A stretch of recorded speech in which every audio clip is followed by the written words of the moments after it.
Bueno, arranquemos, chicos. Vamos, como siempre, primero a ver al principio qué es lo que vimos hasta ahora o qué es lo que sabemos hasta ahora, lo que vimos la clase pasada, un repasito medio rápido, lo vamos a pasar medio rápido también. La clase pasada vimos la capa 3, la capa de red, y ahí aprendimos que con esta capa es la que se encarga de que dos dispositivos se puedan comunicar a través de una red, ¿sí? Esa es su principal función. Y para esto teníamos como dos funciones básicas que habíamos visto. La parte del direccionamiento lógico y la parte del enrutamiento, ¿sí? Y el protocolo por excelencia que vimos es el protocolo IP, es el que un poco se encarga de hacer todo esto. Sí, vimos que, de nuevo, lo que venía de la capa de transporte, de la capa superior, eran los datos que teníamos en la capa de red, le agregábamos el encabezado de la capa de red, y a esto, a la suma de los datos más el encabezado, lo llamábamos paquete. ¿Sí? Y al proceso de unir los datos con el encabezado, lo llamábamos encapsulado. Y en cuanto al direccionamiento lógico, conocimos las famosas IP, vimos cómo eran y demás, las máscaras, ¿sí? Para identificar las redes. Nos dimos cuenta que se hacía una operación AND entre la máscara y la dirección IP para saber cuál era la parte de red y cuál era la parte del host o la parte del dispositivo. ¿Sí? Teníamos la parte de red por un lado y la parte del host por el otro. Y como concepto habíamos visto la parte de subredes y la parte de VLAN. ¿Sí? ¿Se acuerdan que básicamente dividían un poco las redes? Una red hacían subredes un poco más chicas para tratar, entre otras cosas, de evitar un poco los broadcasts que se desparramen por toda una red gigante y aguantarlos y achicarlos un poco más para que sean, para que no tengan tanto impacto.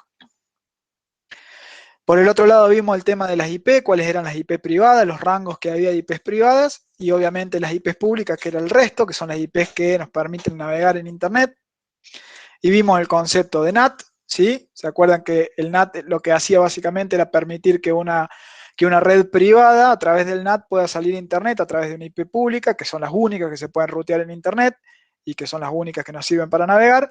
Y vimos también que una dificultad que tenía IP versión 4 era que se estaban agotando las IP y están en ese proceso, y que justamente por eso habían inventado este concepto de NAT y tratar de enmascarar toda una red interna en una sola IP pública. Bueno, vimos que con IP versión 6 esto se soluciona porque tenemos IP para muchísimos años. Yo creo que ya con esto no hay que cambiar más el protocolo, por lo menos por una cuestión de cantidad de IPs. Por el otro lado vimos la parte de enrutamiento, ¿sí? Que era el mecanismo que nos permitía trasladar estos mensajes entre diferentes redes. ¿Sí? ¿Se acuerdan que teníamos dos redes LAN separadas y la única forma que esas dos redes se comuniquen es a través de un router que puede interpretar los mensajes y poder rutearlos entre las dos redes? Y los dispositivos obviamente son los routers, ¿sí? Y vimos que el router básicamente, más complejo o más simple, lo que tiene adentro es una tabla de ruteo que le dice si tenemos que ir a una red tal, lo que vamos a hacer es tomar tal camino, ¿sí? Bueno, ¿y ahora qué sigue? ¿Qué vamos a hacer ahora? Fíjense, nosotros tenemos una LAN, del otro lado tenemos la otra LAN, tal como estaba antes, tenemos el router en el medio y ya podemos comunicarnos entre estos dos equipos, ¿sí? Los paquetes van y vienen, pero hay un pequeño detalle. Si en el servidor o en el otro dispositivo donde nosotros vamos, ese servidor tiene varios servicios, por ejemplo, tiene, no sé, una página web que podemos consultar, pero también tiene un servidor de chat y también tiene un servidor de archivos, por ejemplo. ¿Cómo hacemos para identificar cada uno de esos servicios ya dentro del servidor de destino? ¿Y cómo hacemos para poder enviarle un mensaje particular para obtener la página web, por ejemplo, de ese servidor? ¿Sí? Y esto es lo que nos va a ayudar a resolver la capa 4, la capa de transporte. ¿Cuál es el rol de esta capa? Básicamente se encarga de identificar un proceso dentro del servidor y establecer una conexión, se denomina sesión, segura para la comunicación entre un dispositivo y el otro, ¿sí? Se va a encargar de establecer ahí una conexión y mantenerla para que se puedan comunicar. ¿Y cuáles son los puntos claves que intenta resolver o que son dominio, digamos, de la capa de transporte? Primero es algo de lo que hablábamos recién, poder rastrear las conversaciones. ¿Sí? Lo que hace obviamente es mantener y hacer un seguimiento de todas las conversaciones en un dispositivo. ¿Sí? En un equipo, el TCP se encarga de mantenerlas todas. Se encarga de la parte de segmentación de datos. ¿Se acuerdan que en un momento hablamos de que nosotros no podemos enviar los datos en un solo mensaje por ahí y hay que dividirlos? Bueno, esta capa, la capa 4, es la capa que se encarga de realizar eso. Y otra cosa importante, también se encarga de unir estos pedacitos que llegan a un destino, porque lo que puede pasar es que esos pedacitos no vayan siempre por el mismo lado, ¿sí? Sino que puede que algunas veces ciertos paquetes de la misma comunicación vayan por rutas diferentes, ¿sí? Porque dentro de Internet, todos esos routers y esa maraña de routers que hay en el medio puede que en algún momento particular tomen una decisión de ruteo para un lado y en otro momento particular la tomen para otro lado y que después en el destino los mensajes lleguen cruzados, ¿sí? Lleguen distintos. Bueno, esta capa es la que se encarga también de unirlos y acomodarlos de nuevo. Y otra cosa que hace básicamente es identificar las aplicaciones, ¿sí? Lo que hace es identificar, o sea, asignar un identificador a cada una de las aplicaciones y ese identificador se lo denomina número de puerto, ¿sí? Y ahora vamos a ver bien de qué se trata. Pero básicamente lo que tenemos es esto. A nosotros nos llega a un dispositivo, puede ser un router o puede ser nuestra computadora y demás, nos llegan mensajes, ¿sí? Que tienen diferentes destinos, ¿sí? Una aplicación de chat, una aplicación de streaming de música o la parte web, digamos, de las páginas web. Lo que va a hacer el protocolo de la capa de transporte va a ser poder separar y enviar los paquetes a cada una de estas aplicaciones. Bueno, acá, ¿qué protocolos son los reyes de esta capa, si se quiere? Vemos que en cada una de las capas es como que hay un protocolo rey. En este caso son dos y se pelean un poco entre ellos. Uno se lo denomina TCP y el otro se lo denomina UDP. Y acá empieza un poquito la discusión entre ellos. TCP dice que no confiemos en UDP, no confiemos en el protocolo que tenemos a la derecha porque es un desastre, porque pierde paquetes y medio que no le importa. Y TCP dice, yo soy confiable, tus paquetes van a llegar siempre seguros y me encargo de ordenarlos, ¿sí? Eso es algo sumamente importante de TCP. En cambio, UDP dice, tengan cuidado con el de la izquierda, que es muy lento, ¿sí? UDP dice que TCP es más lento. Y te dice, si querés enviar los mensajes rápido, usa UDP porque soy el mejor, según UDP. Ya vamos a ir viendo si esto es tan así y en qué caso vamos a tener que usar uno o el otro. Bueno, básicamente como ítems, digamos, de cada uno de los protocolos, vamos a ver que son como casi diametralmente opuestos, digamos. Pero para lo que es TCP, vamos a ver que es un protocolo seguro, que es un protocolo orientado a conexión. Sí, esto se los adelanto un poquito, pero básicamente TCP, antes de enviar datos, va a establecer una conexión con el destino, ¿sí? Y una vez que tenga esa conexión, ahí va a empezar a enviar los datos. Transmisión garantizada, ¿sí? TCP se va a encargar de retransmitir si un mensaje no llega y cuestiones por el estilo, va a reordenar los paquetes si llegan desordenados, va a controlar que el que está enviando no envíe tantos datos juntos y espere a que el del otro lado le diga que está listo para recibir y cuestiones por el estilo, va a chequear errores, va a tener un mecanismo de acuse de recibo que se llama ACK o Acknowledge, y que es justamente esto, que el destino le diga, ok, recibí tales paquetes, envíame el otro. Lo que sí tiene es una cabecera que es bastante más grande, que tiene más campos, ¿sí? Y es un poco lento. Este lento es entre comillas, ¿sí? Por el otro lado, UDP es completamente inseguro, ¿sí? No es orientado a conexión, o sea, nunca va a establecer una sesión con el destino. Si le tiene que enviar un paquete, se lo va a enviar.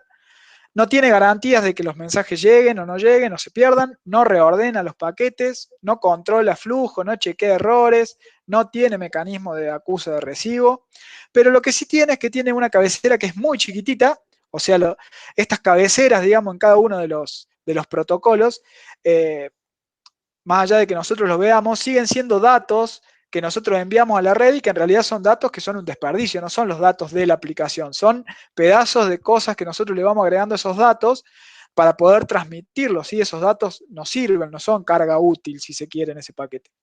Y lo que tiene es que es rápido, obviamente, porque no tiene cabecera, no tiene garantía, no hace ningún tipo de chequeo, por lo tanto, es muy rápido a la hora de ir desempaquetándolo e ir utilizándolo. Fíjense acá esta imagen como que es una analogía que está bastante bueno. Como a la izquierda tenemos a lo que es UDP, y fíjense que UDP es como que no hace nada, agarra las cajitas y las pone en la cinta y las manda, y fíjense que se cayeron un montón.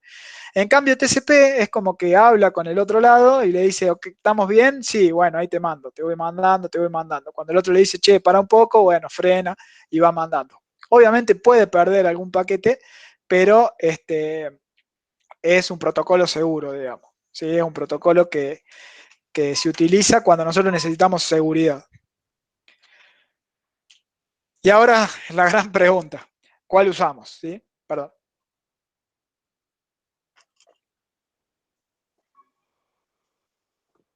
Y por supuesto esto depende. ¿Y de qué depende? Si nosotros necesitamos, por ejemplo, navegar por internet, enviar mensajes, ¿sí? en algún chat o en alguna aplicación de mensajería, compartir fotos, compartir archivos, enviar correo electrónico y demás, nosotros queremos que los mensajes lleguen y obviamente lleguen en orden. Imagínense en un chat que los mensajes lleguen todos desordenados, sería como medio complicado. Obviamente que sea confiable, si yo envío un mail a alguien, yo confío en que ese mail llegó, digamos, no me preocupo porque a lo mejor no, el protocolo por el que lo envié no tomó en cuenta que mi mail a lo mejor era importante y se le perdió y listo, y no le avisó a nadie y no pasó nada. Nosotros no podemos eso, digamos, no podemos tolerar ese tipo de pérdida en este tipo de aplicaciones, ¿sí? Por lo tanto, para este tipo de aplicaciones se utiliza TCP, ¿sí? Y por el otro lado, imagínense que nosotros estamos en una videollamada como esta, o en una streaming de video, en streaming de audio, en un juego online, por ejemplo. Nosotros lo que necesitamos es que los mensajes vayan rápido, ¿sí? Nosotros necesitamos que llegue rápido al otro lado. E incluso intentar que el protocolo, imagínense que el protocolo que está arreglando esta comunicación, intente, porque se perdió parte del audio que yo estoy enviando, lo intente recuperar y a los 4 o 5 segundos lo logra recuperar y lo pone de nuevo acá en pantalla. Es como que yo voy a estar hablando de una cosa y se va a escuchar un audio mío de 5 segundos atrás, ¿sí? Entonces es como contraproducente que el protocolo intente recuperarlo a eso. ¿Por qué? Porque esto está pensado para streaming, ¿sí? Está pensado para aplicaciones de tiempo real. Y para esto es donde utilizamos UDP. Todo lo que tenga que ver con streaming siempre va a usar UDP. ¿Sí? Ok, TCP. ¿Todo bien hasta ahora? ¿Sí? ¿Se entendió un poquito por dónde viene la cosa? Ahora vamos a analizar obviamente los dos protocolos un poquito más en profundidad, centrándonos más en TCP por el hecho de que es uno de los importantes y porque tiene más cosas por el hecho de gestionar todo este tipo de cosas, es como un poco más complejo, pero avanzamos. Si está todo bien, seguimos. Vamos a ver al famoso TCP. Y acá, bueno, esto ya cuando lo estaba armando me fijé, digo, le decimos siempre lo mismo, pobres chicos, pero se imaginan lo que va a pasar, ¿no? Acá TCP va a tomar los datos que vienen de la capa de arriba, le va a poner un protocolo, le va a poner un encabezado y los va a pasar a la capa de abajo. Bueno, básicamente sí. O sea, va a tomar los datos que vienen de la capa de aplicación, le va a agregar el encabezado de TCP y eso los va a pasar a la capa de red, ¿sí? Y a esto, a esta unión, digamos, entre los datos, esto y el encabezado TCP se lo denomina segmento, ¿sí? En cada una de las capas es como que cambia el nombre, pero bueno, es como el mismo encapsulado. ¿Cómo es el encabezado de TCP? Y acá vamos a ver que tiene su complejidad, ¿sí? Tiene varias cosas. Ahí pregunta Juan, ¿quién decide qué protocolo vamos a utilizar? ¿O va TCP por defecto? No, cuando vos programás tu aplicación y ves lo que estás haciendo, ahí ves lo que vas a utilizar. En la capa que sigue, digamos. Ya Claro. lo vamos a ver hoy también. O sea, cuando vos diseñes tu aplicación en la capa de arriba, a la hora de tener que hablar con la capa de abajo, vas vas a decidir qué es lo que vas a usar y cómo.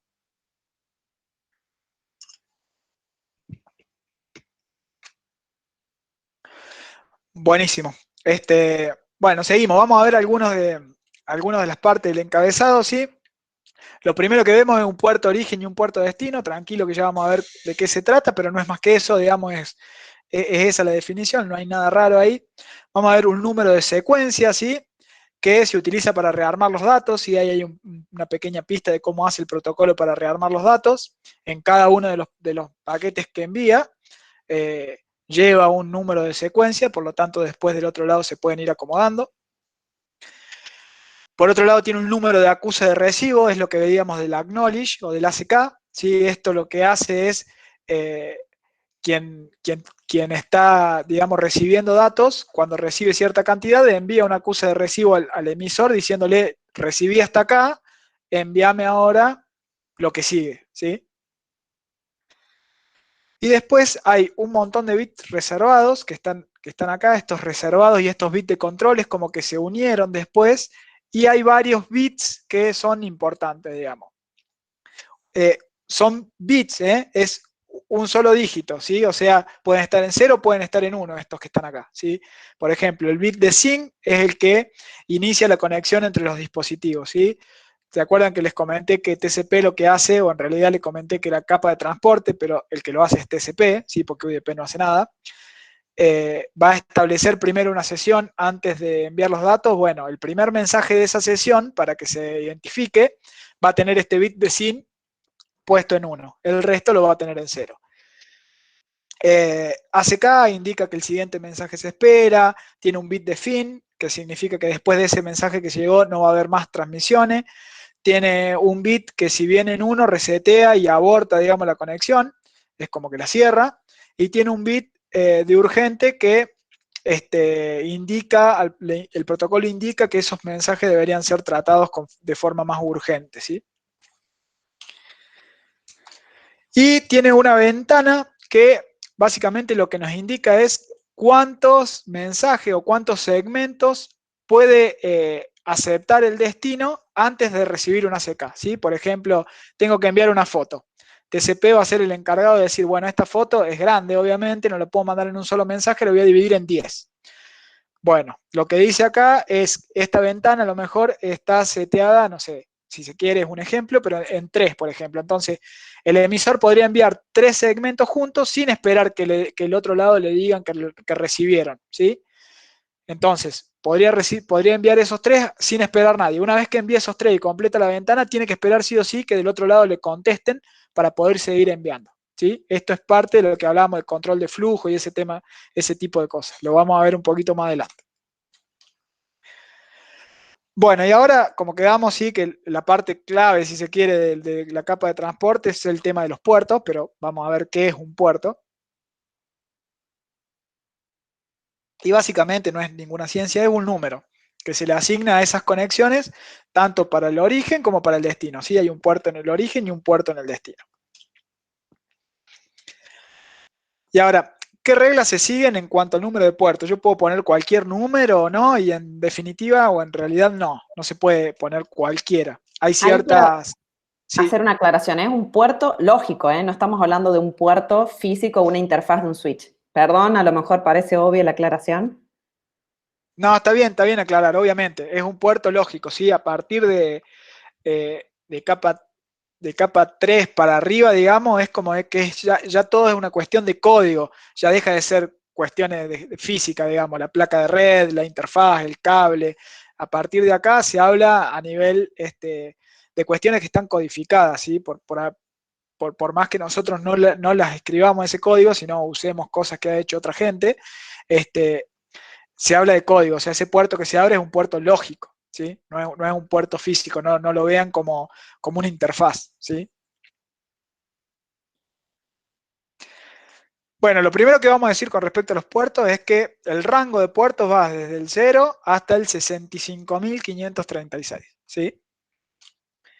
Y que del 0 al 1023 son los que se denominan puertos bien conocidos. Es como que ya se sabe que en estos puertos hay aplicaciones que los usan, que utilizan cierto puerto particular y la idea es no usarlas porque puede ser que, o en realidad la usan a ciertas aplicaciones. Por ejemplo, pueden saber que HTTP, que lo que sería la parte web, utiliza el puerto 80, por ejemplo, y es un puerto de ese rango. Y así hay muchas aplicaciones que usan ese tipo de puertos. A partir de ahí, del 1024 hasta el 49.151, son unos puertos restringidos, ¿sí? Que los puede usar cualquier otro tipo de aplicación y que hay como una entidad que mantiene una lista de quién los utiliza. Y después de ahí hasta el final, del 49.152 al 65.535, son unos puertos dinámicos, ¿sí? Estos puertos es como que la compu o el dispositivo lo asigna de manera dinámica cuando tiene que iniciar alguna conexión, ¿sí? Si yo me quiero conectar a un servidor web, mi máquina va a generar un puerto de estos aleatorios para generar esa conexión y va a apuntar al puerto de la aplicación donde yo me quiero conectar, ¿sí? Entonces, el puerto de origen de ese paquete va a ser este puerto aleatorio y el puerto de destino va a ser el puerto donde yo sé que la aplicación está corriendo. Y ahí, acá les dejamos como alguna lista de estos puertos bien conocidos, que son como los más usados, los más importantes, y van a ver varios que a lo mejor que los conocen. El puerto 20 y el 21 se utilizan para la parte de FTP, ¿sí? FTP es un protocolo que se utiliza para la transferencia de archivos. El puerto 22 lo utiliza SSH, que se utiliza para establecer conexiones seguras entre dispositivos. El puerto 23 lo usa Telnet, y ahí hay más, ¿sí? El 53 lo usa el DNS, que es un servidor de nombres. El 80, como sabemos, es HTTP, es la web, pero insegura, ya vamos a ver qué pasa con eso. El puerto 443, fíjense en la lista, habla de HTTPS y dice que es una web segura, ya vamos a ver de qué se trata, pero en definitiva esos puertos es como que ya están reservados y que si yo escribo una aplicación, no se me ocurriría usar uno de esos puertos porque voy a tener problema en todos lados porque esos puertos normalmente van a estar usados por la aplicación específica que hace eso, ¿sí? Si yo, por ejemplo, ¿no? quisiera levantar un servidor de transferencia de archivo, por ejemplo, no se me ocurriría nunca levantarlo, escribir mi código para que el puerto que use sea el puerto 80, por ejemplo, porque ya sé que ese puerto lo usa la web y es como muy, muy raro, digamos, ¿sí? Bueno, y ahí un pequeño comandito, digamos, como para ver los puertos que tenemos nosotros abiertos en nuestra PC. Este es el comando netstat, ¿sí? Nosotros podemos tirarlo en nuestra PC y vamos a ver todos los puertos que tenemos abiertos en las conexiones que tenemos establecidas. Un ejemplo les dejamos acá, fíjense que ahí hay varias conexiones, ¿sí? El nombre de la PC y una dirección IP, el protocolo y acá donde se ha conectado y el estado, digamos, de esa conexión. Bueno, ahora vamos a ver cómo usamos estos puertos, ¿sí? Supongamos que en un dispositivo, en un servidor o lo que sea, tenemos tres aplicaciones corriendo, ¿sí? Un correo electrónico, un servidor web y un servidor de chat, ¿sí? Cada una de estas aplicaciones va a usar un puerto, ¿sí? Al momento entonces de enviar un mensaje, ¿qué tenemos nosotros? Tenemos obviamente el puerto de origen, es lo que le comentaba recién. Si yo quiero enviar, o si yo quiero consultar una página web, yo voy a tener el puerto de origen de mi pedido, va a ser un puerto aleatorio porque yo no tengo el servidor, yo no soy el que tiene esa página web alojada, sino que la voy a pedir a otro lado. Entonces, este puerto bien conocido que veíamos antes, lo tiene el servidor, no lo tengo yo en mi máquina. Yo voy a usar un puerto cualquiera, de estos puertos altos, ¿sí? Y el puerto de destino sí va a corresponder a la aplicación que yo quiero utilizar. Por ejemplo, si yo quiero consultar, hoy en día todas las aplicaciones utilizan el protocolo HTTPS, si yo quiero entrar a la página de Google, pongo google.com, le doy Enter y el puerto que va a utilizar a la hora de conectarse con el servidor va a ser el 443, o sea, el puerto de destino de mi mensaje va a ser ese. ¿Y qué es lo que pasa? Cuando llega el servidor, la capa de transporte va a identificar y va a decir, ok, si viene un mensaje de correo electrónico, por ejemplo, sé que está corriendo, la aplicación de correo electrónico está corriendo en el puerto 110. Entonces, si viene en ese puerto, se lo mando a la aplicación correspondiente. Si viene al puerto 80, yo sé que me están pidiendo la página web, se lo mando a la aplicación, ¿sí? A la capa de arriba, que es la aplicación que está corriendo esa página web. Y si viene, por ejemplo, un puerto 531, puede ser una aplicación de chat, ¿sí? Así es como TCP va a ir distribuyendo, digamos, de acuerdo al puerto, a qué aplicación le va a ir pasando los mensajes. Y un concepto, digamos, que es bastante usado y bastante importante es el concepto de socket. ¿Sí? El concepto de socket tiene que ver con la combinación entre IP y puerto. ¿Sí? Normalmente se pone IP 2 puntos puerto, bueno, eso se lo identifica como socket. ¿Sí? Y ustedes quizá me dirán, yo cuando entro al navegador y pongo www.google.com y le doy enter, no pongo google.com 2 puntos y el puerto. Esto es porque el navegador ya sabe, lo interpreta y lo completa solo. Pero en definitiva, lo que está haciendo es poner la dirección IP, 2 puntos y el puerto. ¿Sí? Lo que pasa es que el navegador ya sabe qué puertos son los que se usan, por lo tanto no los pone.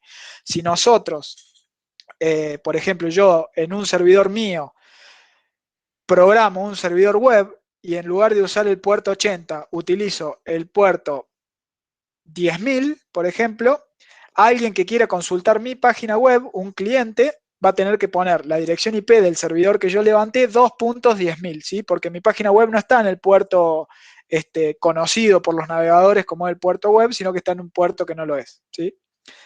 Si se conectan al puerto 10.000, TCP va a saber que en el 10.000 le va a mandar ese pedido a la aplicación que yo programé y está ahí en ese puerto, ¿sí? Entonces se va a poder conectar. Bueno, hasta acá claro, ¿sí? Porque esto es como que es medio raro por ahí. Pero ¿se entendió un poco cómo viene la mano?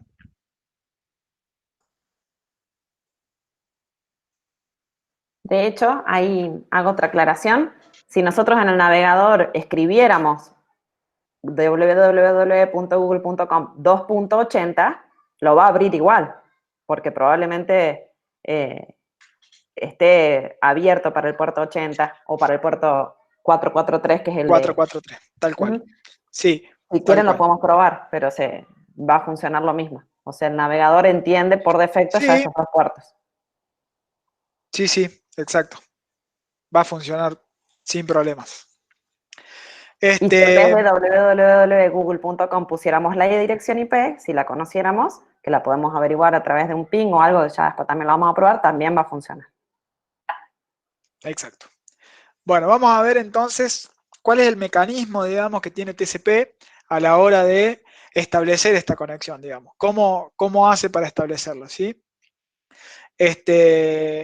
Bueno, TCP dijimos que era orientado a conexión y es orientado a conexión justamente por hacer esto, ¿sí? Por establecer esta conexión antes. Este establecimiento de conexión no lo puse acá, pero se denomina handshake, ¿sí? Es como un estrechamiento de manos, digamos, y se dice que es un handshake de 3 vías, ¿sí? Porque hay 3 mensajitos que se utilizan. Vamos a verlo fácilmente. Fíjense, acá lo que tenemos es la persona que quiere abrir la conexión, el cliente, ¿sí? En este caso el puerto de ese cliente está cerrado, como hablábamos, el puerto del lado del cliente va a ser un puerto aleatorio. Entonces lo que va a hacer el cliente a la hora de establecer la sesión, o sea, cuando nosotros entramos al navegador y ponemos google.com y damos enter, lo primero que va a pasar antes de ir a buscar la página va a ser esto, ¿sí? El cliente, o sea, nuestro navegador, va a mandar un mensajito al servidor con este bit de SYN en 1, ¿sí? ¿Se acuerdan que les dije que este bit empezaba la sincronización, digamos? Entonces, va a mandar este bit de sincronismo en 1. Lo que va a pasar del lado del servidor es que antes de eso, en el lado del servidor va a haber una aplicación que va a estar como escuchando en un puerto particular, ¿sí? Que normalmente para las páginas web es el 443 o el 80. Entonces, cuando le llega un mensaje a ese puerto particular con el bit en SYN, digamos, él va a interpretar que están queriendo establecer una conexión. Lo que va a decir el servidor, ok, te hago una ACK, digamos, te doy una acuse de recibo de este mensaje de SYN, o sea, lo recibí bien, y el cliente lo que va a decirle, te hago una ACK de tu ACK, digamos, o sea, te doy una acuse de recibo de lo que vos me dijiste que recibiste, básicamente. Es medio engorroso, pero es así. Entonces, después que pasan estos 3 mensajes, se establece como una especie de túnel entre el puerto del cliente y el puerto del servidor y a partir de ahí empiezan a pasar los datos, ¿sí? obviamente van a pasar datos ahí, te va a transferir toda la página web, la vas a ver en el navegador y demás, pero va a llegar un punto en que esa conexión, esa sesión que se abrió entre el cliente y el servidor se va a cerrar, porque el cliente cierra la pestaña, cierra el navegador o lo que sea. Y para eso hay otro proceso que va a pasar, que es de finalización de esa conexión, ¿sí? Del mismo modo en que se establecen, se liberan. ¿Por qué? Obviamente porque el puerto, del lado del cliente, ¿sí? Cuando se cierra esa conexión, ese puerto se libera para que aleatoriamente la PC pueda volver a tomarlo para otra conexión distinta, ¿sí? Y esta es un poquito todavía más extraña, porque tiene 4 pasos, pero es como que en este caso, de los dos lados, tanto del cliente como del servidor, se envía una finalización y un cierre, ¿sí? El servidor no lo va a enviar nunca, pero primero el cliente va a enviar un mensaje de finalización, ¿sí? Que se quiere cerrar esa conexión. Y es el servidor el que le va a decir, ok, perfecto, vos querés cerrar esa conexión, la cerramos. Y después de eso es como que el servidor también va a enviar un mensaje de finalización al cliente, y cuando el cliente le devuelva un ACK de ese mensaje, se va a cerrar la sesión, ¿sí? Lo que puede pasar en el medio es que algunos de estos mensajes se pierdan, ¿sí? Y lo que pasa ahí es que el cliente, cuando envía este mensaje de finalización, y acá es un poco que tiene que ver con el tema de las retransmisiones, de este lado hay un timer, ¿sí? Que te va a decir, bueno, che, si no me responden nada en 5 segundos, yo pregunto de nuevo porque acá pasó algo raro. Y si pregunté tantas veces y no me respondió, lo libero igual al puerto, ¿sí? Una cosa por el estilo, como para que entiendan, digamos, a grosso modo. Y de este modo se finalizan las sesiones en lo que es TCP. Y acá vamos a ver un poco cómo es el tema este que hablábamos de cuánto enviamos, cómo me envían los mensajes y demás, ¿sí? Acá ya estamos con la sesión ya establecida, ¿sí? Ya establecimos la sesión con estos 3 pasos y ahora queremos enviar datos. Acá vamos a ver cómo maneja TCP el tema del envío y que me respondan si le van llegando.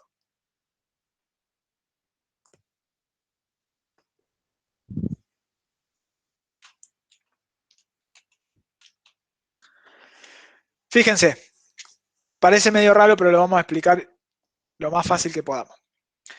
Fíjense que en este caso, el tamaño de la ventana, ¿se acuerdan que había un tamaño de la ventana que me indicaba cuánto podía yo enviar sin que me acusen el recibo de esos datos? Sí, en este caso está seteado en 3000.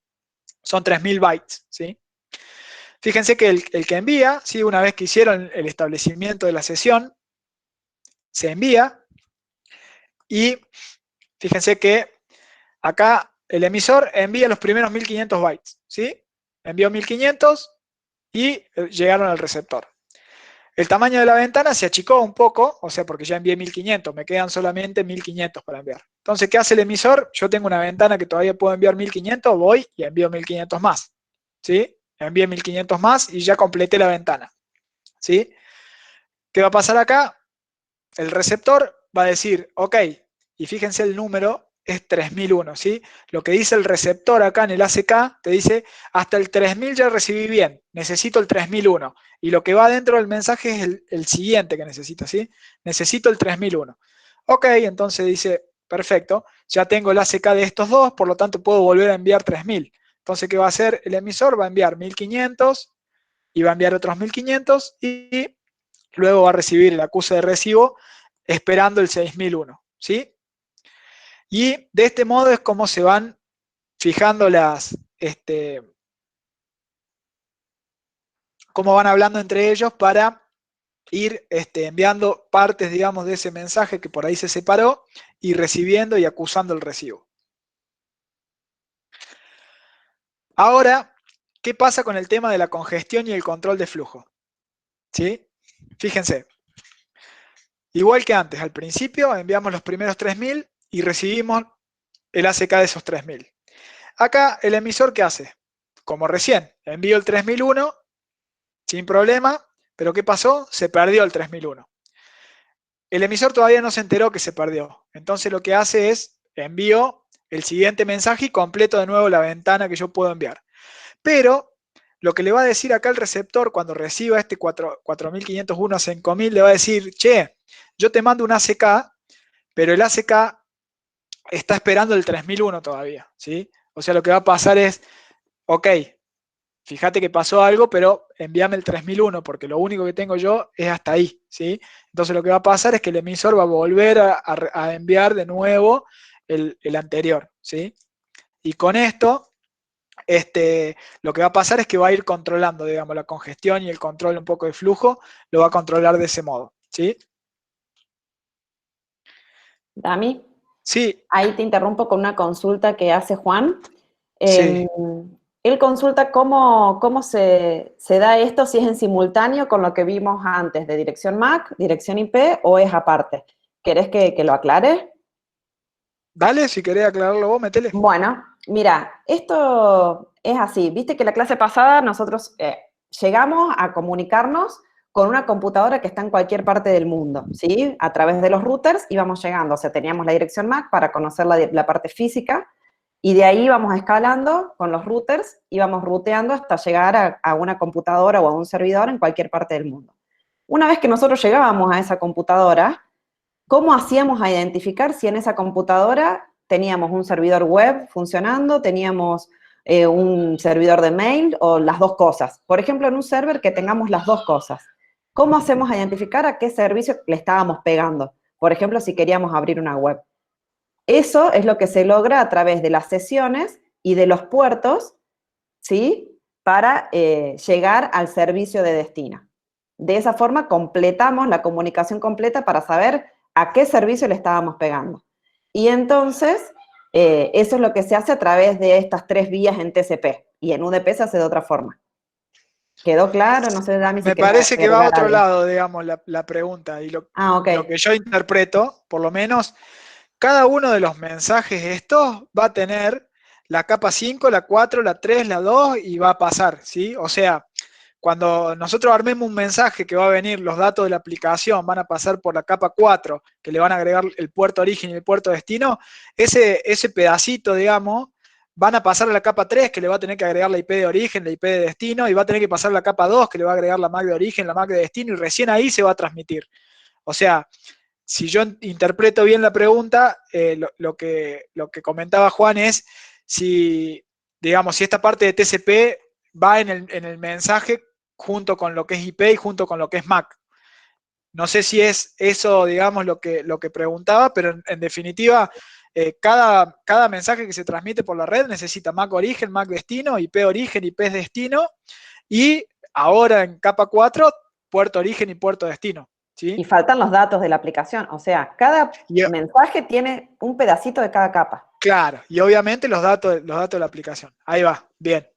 Tal cual, o sea, si queremos enviar un mensaje, digamos, tenemos que bajar, ¿no? Tenemos que bajar a todas las capas hasta llegar a la física y que salgan, pero se va componiendo el mensaje, se va haciendo cada vez más largo, ¿sí?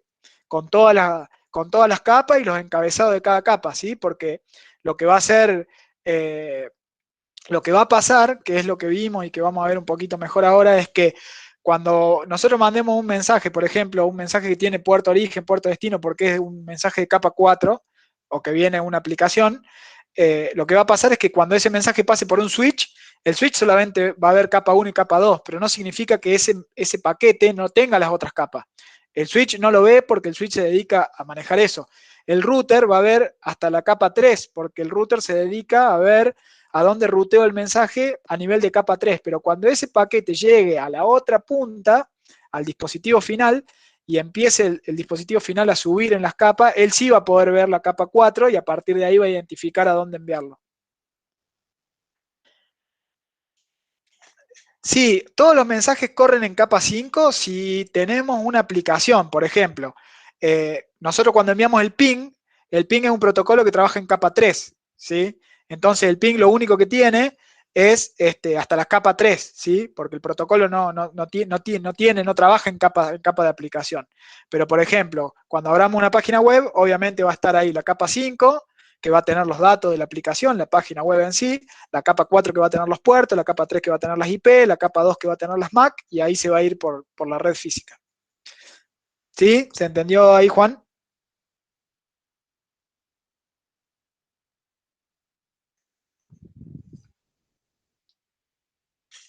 Buenísimo. Bueno, y después de ver todo esto de parte de lo que es TCP, veamos qué pasa con UDP y vamos a ver que comparado con TCP parece que es un chiste, pero esta es el encabezado de UDP. ¿Sí? Fíjense que es sumamente cortito y no tiene nada que tenga que ver con ventana, con ACK, con acusos de recibo, con cuestiones por el estilo. ¿Por qué? Porque, como dijimos, este protocolo no le importa. Digamos. Básicamente eso no le importa. Entonces, fíjense que es un encabezado muy simple, digamos, tenemos muchísimas menos cosas que en TCP. Y básicamente la premisa de UDP es, vos emisor, tenés datos para enviar, envíalos nomás. No te preocupás, digamos, porque el otro esté listo para recibirlos ni nada por el estilo. Si tenés datos para enviar, envíalo y que sea lo que Dios quiera, básicamente. Y si vienen desordenados, bueno, esto es algo que ya hablamos. Fíjense que no hay ningún campo acá que me indique algún número, que me indique una secuencia, digamos, adentro de la transmisión de mensajes. Por lo tanto, UDP no tiene capacidad para después ordenarlo, porque no sabe cuál va en qué orden, digamos. Simplemente a medida que los recibe, se los va a enviar a la capa de aplicación, ¿sí? Con el orden que tenga. TCP, antes de enviarlo a la capa de aplicación, los va a ir acomodando y después los va a enviar para arriba, para que la capa de aplicación los interprete. Bueno, y con eso cerramos un poquito lo que sería la capa 4, ¿sí? Por ahí es mucha la info, pero bueno, de a poquito la tienen que ir masticando y la van a ver cuando empezamos a verlo y a practicarlo en laboratorios y demás, no resulta tan complejo. Pero ahora lo que tenemos que empezar a ver es este tema, digamos. ¿Cómo hacemos para enviar y recibir datos de una forma fácil? ¿De qué modo obtenemos una interfaz más humana a la hora de intercambiar datos? Y esto, justamente, es lo que resuelven las aplicaciones, ¿sí? Las aplicaciones tal como la conocemos. Un navegador web es una aplicación, WhatsApp, la aplicación de WhatsApp y demás. Simplemente nos dan una manera fácil de nosotros poder enviar los datos. Obviamente esa aplicación por atrás interactúa con estos protocolos y está programada para usar los protocolos de las capas de abajo y poder transmitir las cosas, ¿no? Y los datos. Básicamente, ¿qué es la capa de aplicación?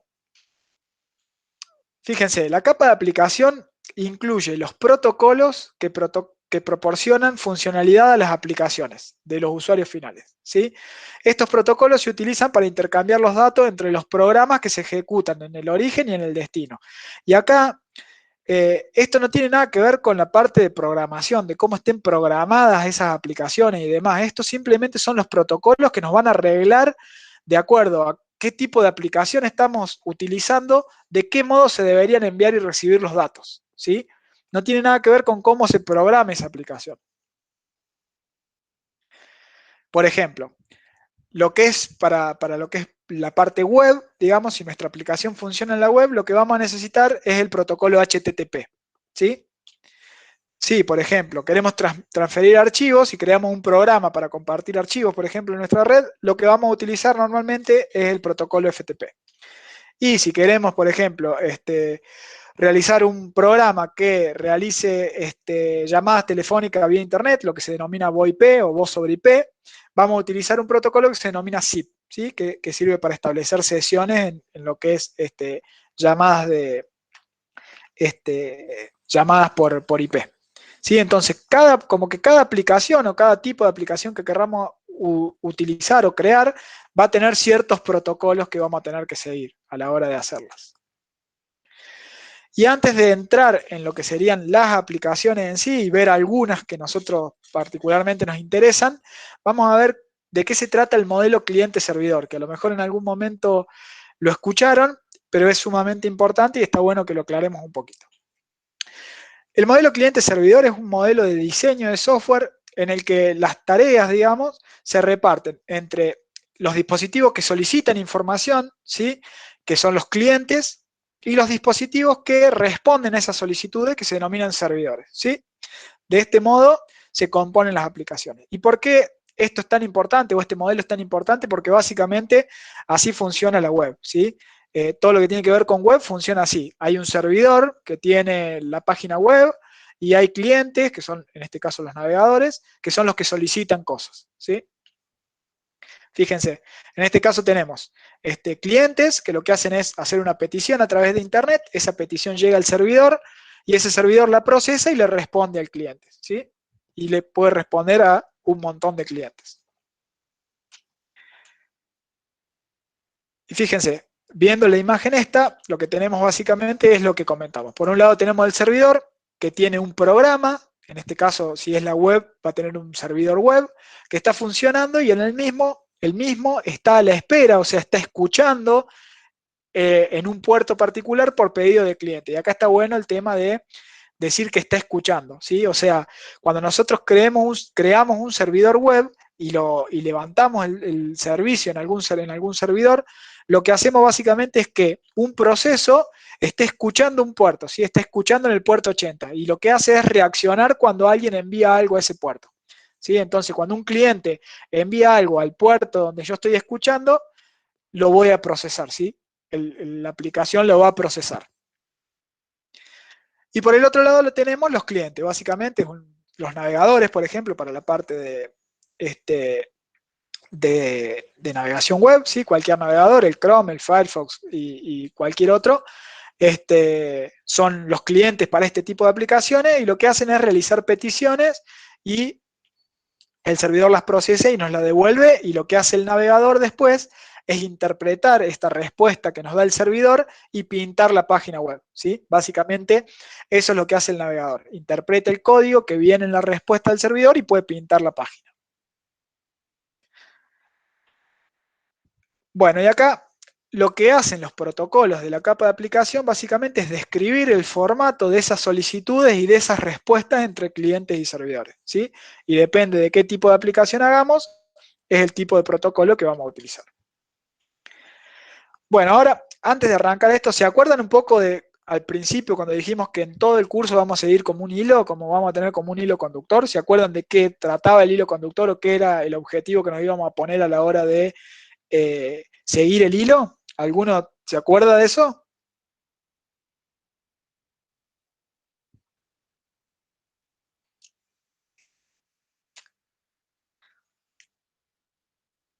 Sí, Horacio, tire. No tenemos premios, pero tire.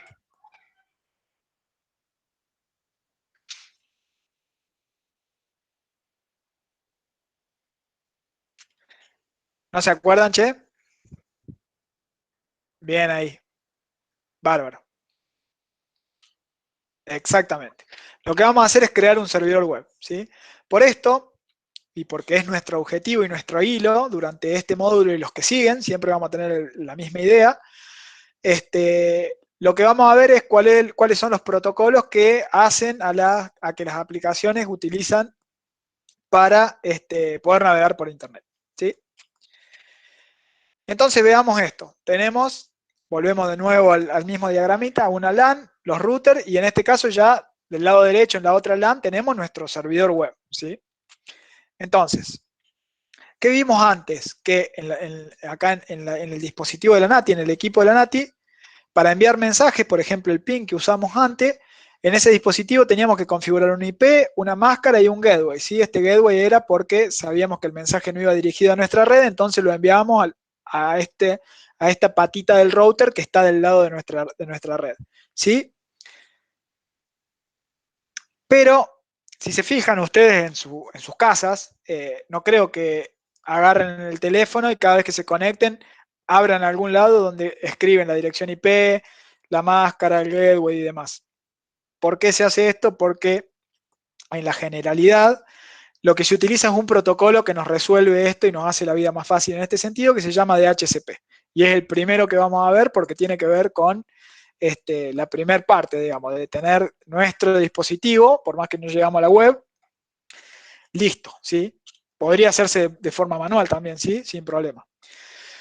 ¿Qué hace DHCP? Básicamente es un protocolo de tipo cliente-servidor también, ¿sí? Hay un servidor de DHCP y los clientes son todos los equipos que se conecten y que lo que nos hace básicamente es nos permite obtener todas estas configuraciones de la red de manera automática y de forma dinámica, ¿sí?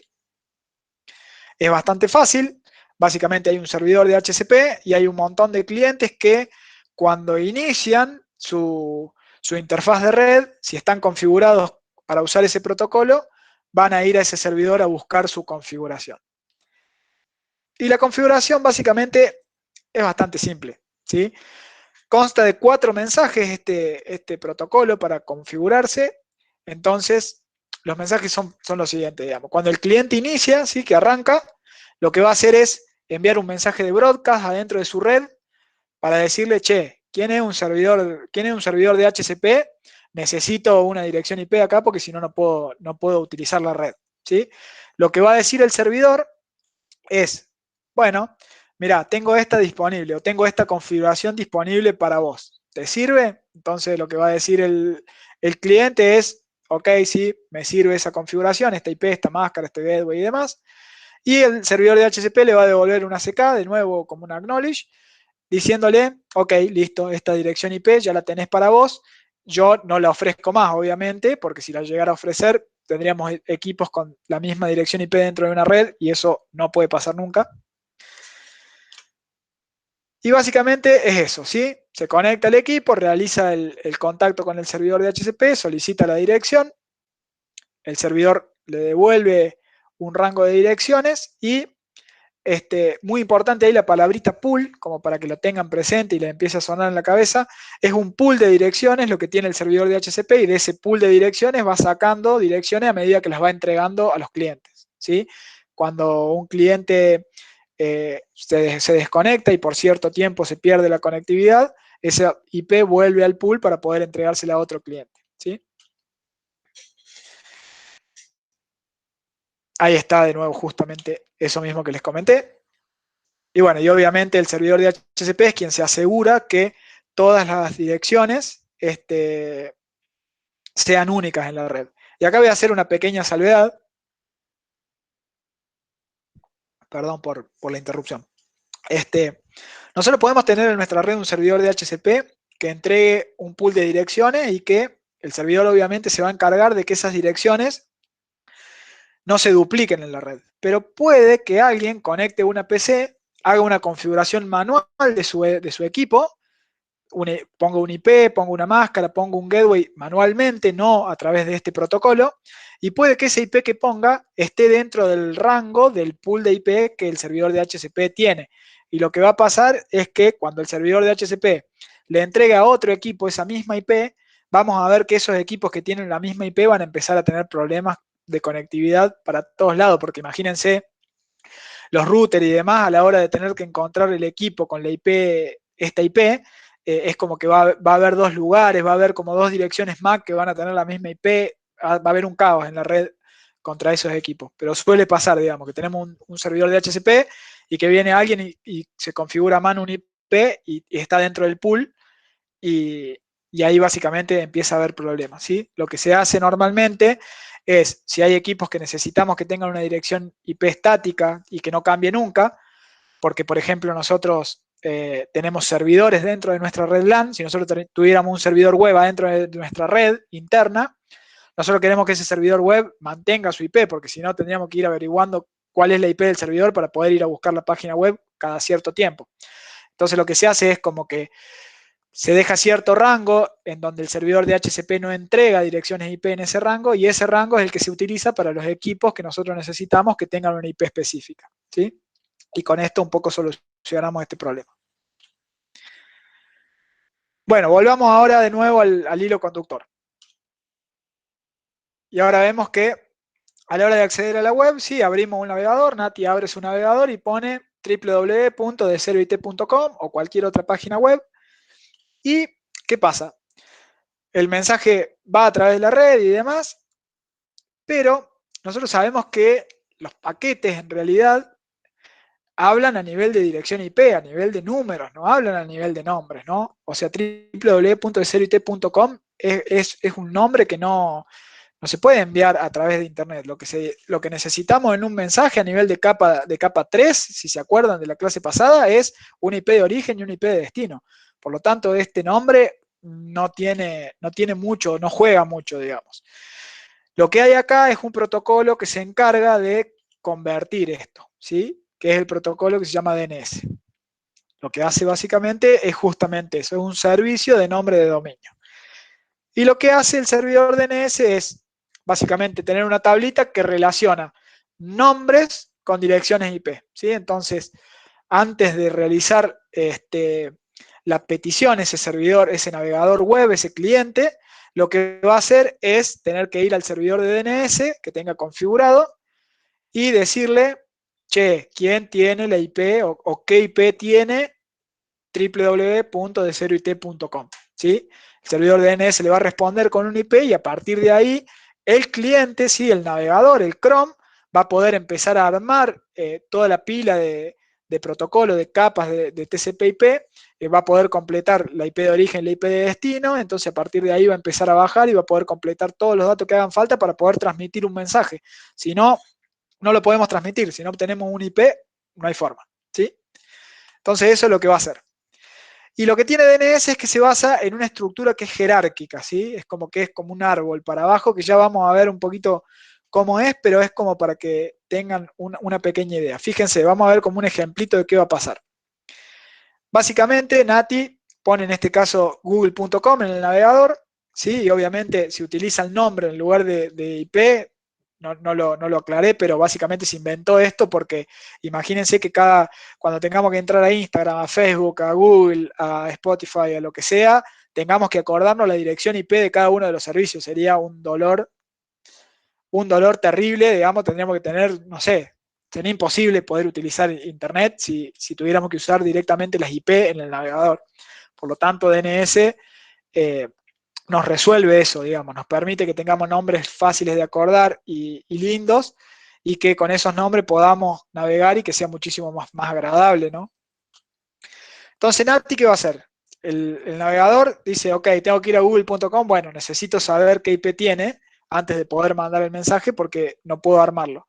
Entonces, separa ese mensajito que tiene que armar y arma otro mensaje con el protocolo DNS y le pregunta al DNS que tiene configurado, ¿sí? En la configuración él tiene un DNS, en la configuración de red de la máquina tiene un servidor DNS, ¿sí? Que todos tendrán bastante presente la IP 8.8.8.8 porque es un servidor DNS que es de Google y es el que normalmente utilizamos todo, pero básicamente el servidor DNS, al ser jerárquico, puede ser que el servidor que nosotros consultemos no tenga esa tabla, porque no es que todos los servidores de DNS del mundo tienen la tabla de absolutamente todos los sitios, sino que es como que tienen una jerarquía y entonces cuando vamos a www.google.com es probable que nuestro servidor web, nuestro servidor DNS, perdón, que tenemos configurado no conozca la IP que tiene google.com. Pero lo que va a hacer ese servidor DNS es decirle, le voy a preguntar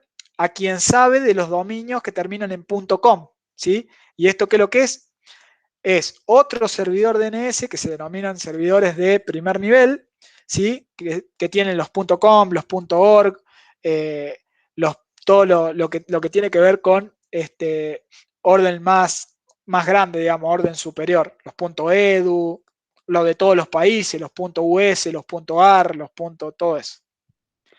Entonces, el servidor DNS primero se dio cuenta que era una dirección que era .com, entonces fue y dijo, che, vos servidor DNS que conocés los .com, decime a dónde está o a quién le puedo preguntar, porque tampoco es que este solo servidor que rige los .com sabe todos los .com, pero sí es como que tiene el teléfono de quien lo sabe, digamos, sabe qué servidor tiene tal rango o tales dominios y sabe cómo resolverlo. Entonces le dice, mira, yo no sé quién tiene esa conversión de nombre de dominio IP, pero el servidor DNSA, que se llama DNSA, es un nombre ficticio, ¿no? Lo sabe. Entonces, esa respuesta vuelve al servidor DNS y el servidor DNS lo que hace es, va y le pregunta al DNSA, DNSA, necesito saber qué IP tiene www.google.com, ¿sí? Y el servidor DNSA le dice, sí, la IP que tiene ese dominio es 172.217.162.14. Y ahora ese mensaje vuelve hasta Nati y a partir de ahí Nati ya sabe qué IP poner en la capa 3 del mensaje que tiene que armar para mandarlo y para consultar esa página web, ¿sí? ¿Se entendió un poquito cómo viene esto? Es un poco engorroso, ahora vamos a ver otro ejemplito más.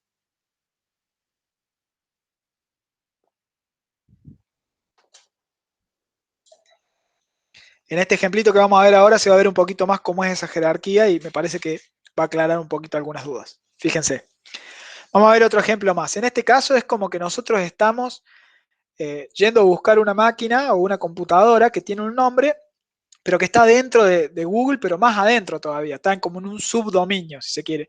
La computadora se llama computadora1.ventas.google.com, ¿sí? Y fíjense que la estructura jerárquica me permite esto, ¿sí? Primero, lo que vamos a determinar a partir del dominio raíz es, dentro del dominio de primer nivel, vamos a encontrar el .com, ¿sí? De ahí lo que vamos a hacer es ir a quién puede resolverme el tema de Google, ¿sí? O sea, quién conoce este segundo nivel. Y a partir de ahí vamos a ir a qué servidor DNS puede resolver ventas.google.com. Y cuando lleguemos a ventas.google.com, ese servidor DNS que tiene ventas.google.com tiene en su tabla interna todas las máquinas que pertenecen a ventas.google.com. Por lo tanto, tiene lo que es computadora1.ventas.google.com, ¿sí? Este servidor o el servidor DNS que rige acá adentro solamente puede resolver todas las computadoras que están adentro de ventas.google.com. A partir de ahí resuelve eso. Entonces, cuando alguien tiene que ir a esa computadora particular, va a dar toda la vuelta, va a ir a buscar primero quién puede resolver el .com. El que puede resolver el .com va a identificar que antes hay que resolver el Google, digamos, quién puede resolver eso, y después van a llegar a venta, y cuando lleguen a venta van a poder resolver finalmente quién o qué IP tiene la computadora 1.ventas.google.com. ¿Sí? Esa es un poco la estructura, y así va bajando de acuerdo a los dominios que tengamos que resolver. Y vamos a ver muy simplemente qué formato tienen los mensajes, digamos, dentro del protocolo DNS. Los mensajes, lo bueno que tienen es que todos los mensajes son iguales. Es encabezado, pregunta, respuesta, autoridad y adicional, ¿sí? Acá no quiero ahondar mucho, digamos, pero simplemente mostrarles un pequeño ejemplo. Fíjense que acá hay un mensaje en donde yo pregunté. Eso es una captura de Eso es una Wireshark. captura de Wireshark, sí, es verdad. Acá yo pregunté, fíjense, esta es la IP origen, esta es una IP de mi máquina, de mi PC, de mi red LAN interna, y esta es la IP de mi servidor DNS, ¿sí? El servidor DNS que me dio mi proveedor de servicio de Internet. Yo le pregunté qué IP tiene nba.com. Fíjense que yo pregunté acá por nba.com, ¿sí? Ese registro. Y acá el bit de pregunta está habilitado y los otros no. Y fíjense que el servidor lo que me dice es, NBA.com tiene más de una IP, y esto obviamente pasa por el hecho de que, imagínense que Facebook no va a estar solamente atrás de una sola IP, tiene miles de servidores desplegados, y a partir de ahí tendrá balanceadores de carga que le permiten ir balanceando entre todos esos servidores, pero puede que un servidor DNS te responda a varias IP, ¿sí?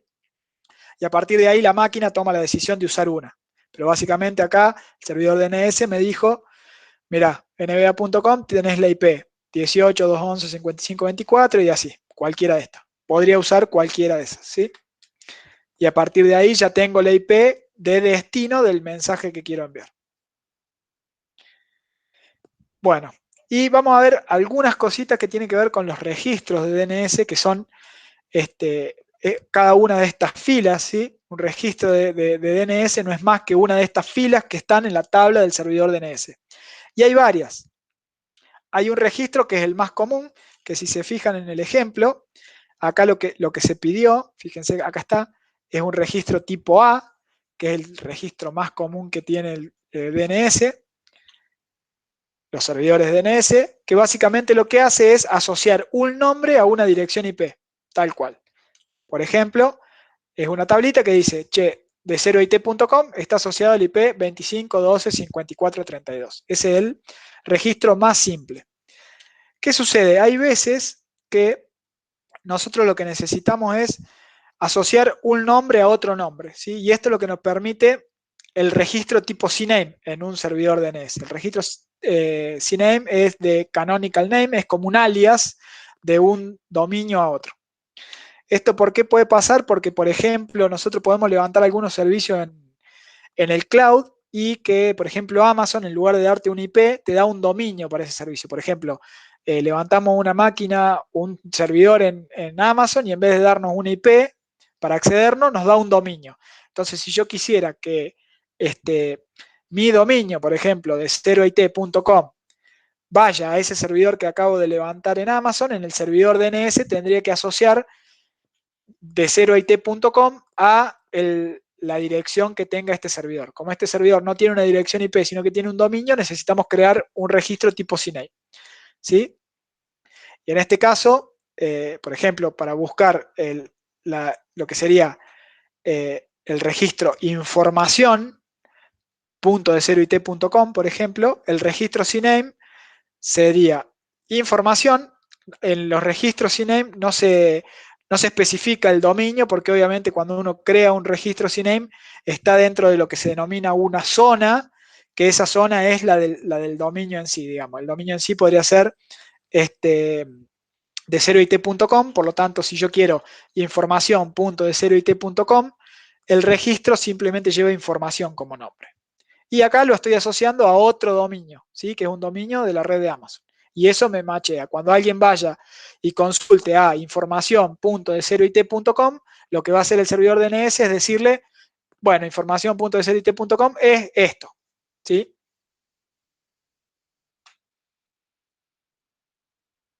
Hay una consulta, Dami, fíjate.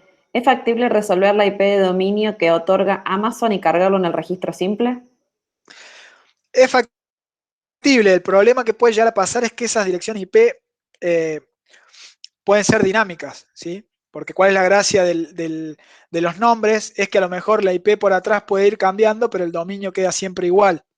Entonces, yo puedo decir, por ejemplo, este dominio, hoy en día me resuelve un IP particular, pero a lo mejor a Amazon esa IP la necesita por algo, no sé, me la saca a mí y me pone otra, y el dominio que me da sigue siendo el mismo, pero internamente resuelve a otra IP.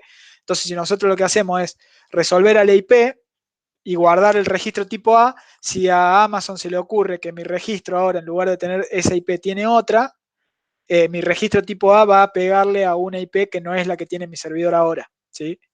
Es solamente por esto. ¿Sí? Se utilizan dominio porque puede que las IP por atrás sean dinámicas, pero Google en su DNS va actualizando las tablas de su DNS que tiene, obviamente, este dominio asociado a un registro A que tiene la IP del momento. ¿Sí? Si Google me cambiara la IP en el servidor, yo no me doy cuenta porque yo utilizo el dominio, digamos, pero puede que ese dominio en algún otro momento resuelva otra IP.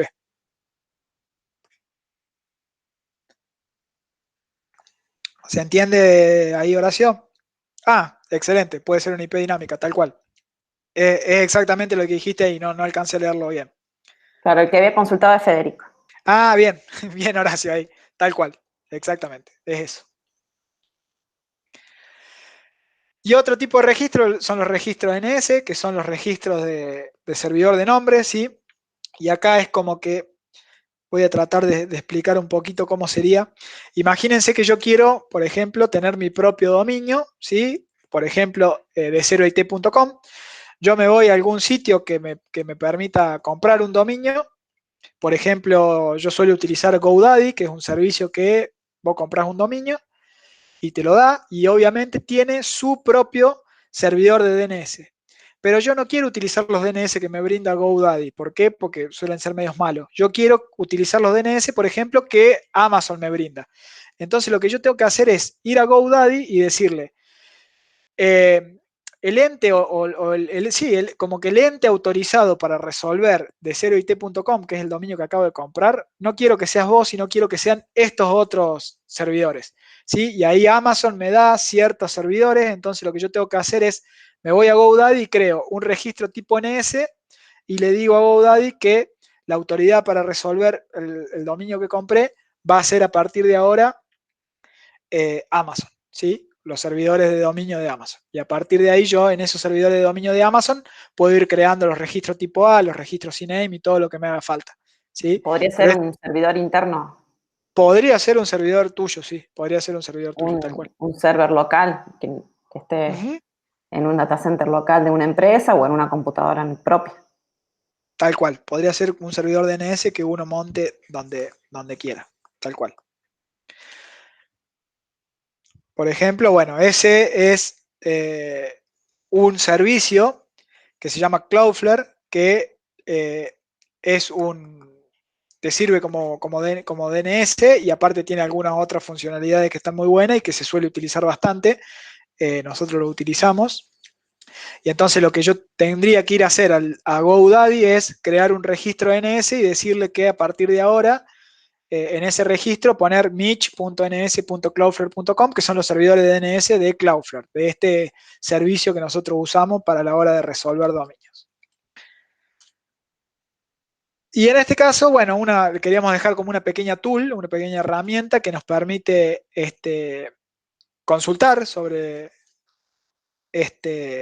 los servidores de nombre y en este caso lo que hacemos es NSLookup, ¿sí? Hacemos un NSLookup a google.com y acá básicamente nos devuelve quiénes son las IP o qué IP tiene google.com, ¿sí? La IP 172.217.162.14 y acá hay una IP clase 6 que también es de google.com, ¿sí? Eso se puede Entonces, probar en Windows o en cualquier sistema operativo. tal cual, tal cual. Y esto hace que nosotros en principio veamos qué es lo que estarían haciendo las aplicaciones por detrás, digamos, o sea, qué es lo que haría un navegador web a la hora de tener que investigar. Incluso podríamos capturar el tráfico en Wireshark a la hora de hacer www.google.com, darle enter, y si estamos capturando el tráfico vamos a ver esto y lo vamos a poder interpretar, ¿sí?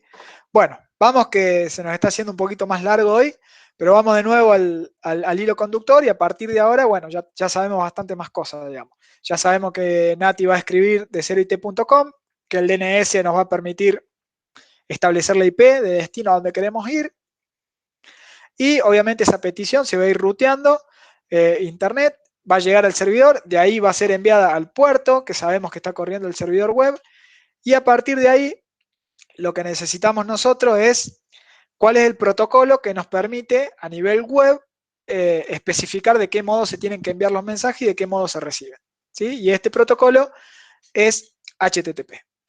Y vamos a ello. Es el protocolo de transferencia de hipertexto. Esto es una traducción que es la que se ve en todos lados, pero básicamente es eso. Pero es un protocolo, de nuevo, cliente-servidor, que establece las pautas a seguir y los métodos para que el cliente pueda interactuar con el servidor, ¿sí? Cuando alguien escribe una dirección web, una URL en este caso en un explorador, se establece una conexión con el servicio web que se ejecuta en el servidor mediante este protocolo, ¿sí? Y para interactuar entre el cliente y el servidor con este protocolo, lo que se utilizan son métodos, lo que se llama en el protocolo métodos. Y hay varios. Fíjense, hay un protocolo que se denomina GET y este método es el que se utiliza cuando un cliente o alguien le tiene que pedir información a un servidor. El GET es de tráeme, dame, digamos. ¿Sí? Entonces, cuando yo, por ejemplo, hago www.google.com, le doy enter, lo que estoy haciendo es enviarle al servidor un mensaje tipo GET, ¿sí? Porque lo que quiero es que me devuelva esa página, digamos. Tráeme esa página, ¿sí? Otro de los métodos, el método POST, ¿sí? Por ejemplo, es cuando alguien desde el cliente quisiera enviarle datos a ese servidor. Por ejemplo, cuando nosotros llenamos un formulario y le damos al botón de enviar ese formulario, lo que estamos enviando ahí, cuando apretamos enviar, es enviar un método POST al servidor diciéndole todos estos datos del formulario, metelos adentro de donde sea, ¿sí? Dentro de tu base de datos o donde sea. El método PUT, ¿sí?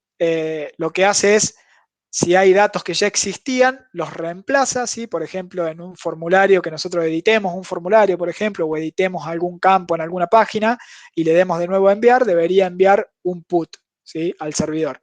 Entonces el servidor sabe, cuando le llega esa petición, sabe que tiene que, digamos, reemplazar los datos que tenía en ese cierto campo o en esa base de datos o donde sea, por los datos que le llega al nuevo en el mensaje. Y el delete básicamente es para borrar algo, ¿sí? Por ejemplo, no sé, yo tengo un carrito de compra del Mercado Libre y me di cuenta que cargué cosas de más. Cuando hago un delete a alguno de los artículos que compré, ese mensaje debería enviarle al servidor un método delete diciéndole del carrito de compras saca una fila, ¿sí? Fíjense, en este caso, acá tenemos a la izquierda un cliente que lo que va a hacer es un request, digamos, al servidor. Y este request, fíjense que acá el método es el get, acá es el path o la ruta del servidor, ¿sí? Porque nosotros podríamos querer ir, por ejemplo, si nosotros sabemos que hay una página que tiene información de contacto y nosotros nos damos cuenta que esa página tiene un barra contactos, por ejemplo, no sé, www.google.com/contactos y sabemos que nos abre un formulario de contacto para escribirnos. En este caso el path va a ser barra contacto, ¿sí? Cuando nosotros vamos al barra, el barra significa el raíz, o sea, lo que está escuchando el servidor web en su raíz. Normalmente es la página web, digamos, de inicio, si se quiere. Y en este caso tenemos, bueno, la versión del protocolo y algunos encabezados, digamos, que tienen que ver con ciertas cosas del propio protocolo que no queremos ahondar mucho, pero por ejemplo en el encabezado se puede decir, en este caso le dice que acepte el lenguaje francés, por ejemplo, que acepte cierto tipo de datos a la vuelta y cuestiones por el estilo. Y el servidor lo que hizo es, procesó esa información que le vino y respondió.